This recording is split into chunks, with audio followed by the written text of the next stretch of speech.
J'explique toujours aux gens qui parlent avec beaucoup d'émotion, indignés d'ailleurs, que la religion en Chine est pourchassée et persécutée. Je leur dis laquelle? Alors ils me disent le christianisme.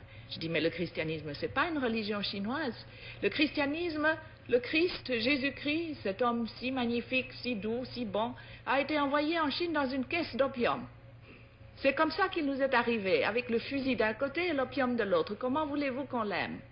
Comment voulez-vous qu'on comprenne le christianisme? La première chose que les missionnaires faisaient quand ils étaient un peu casés, c'était durant les temps de famine et d'inondation, quand les pauvres paysans n'en pouvaient plus, de les convertir en leur donnant un bol de riz. Vous mangez, on vous baptise. Si vous ne voulez pas être baptisé, vous ne mangez pas. C'est ce qu'on appelait les chrétiens du riz. Comment voulez-vous qu'on aime ça? Et puis alors, ils achetaient à tour de bras des villages.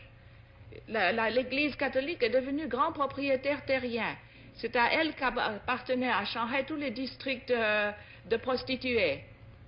Comment voulez-vous qu'on respecte une église comme ça? Ça, c'est le christianisme. Et je ne parle pas du protestantisme, qui était tout aussi mauvais. Le bouddhisme aussi a été importé. La Chine elle-même n'a jamais pu évoquer, n'a jamais vraiment créé une religion. C'est vraiment extraordinaire. Elle a eu le moralisme avec Confucius. Elle a eu le taoïsme, qui est une chose très vague. Mais ce sont deux philosophies qui font du comportement moral humain la fin en elle-même. Il n'y a pas un ciel, il n'y a pas un paradis, il n'y a pas au-delà de la vie une vie meilleure. Ça s'arrête avec la mort.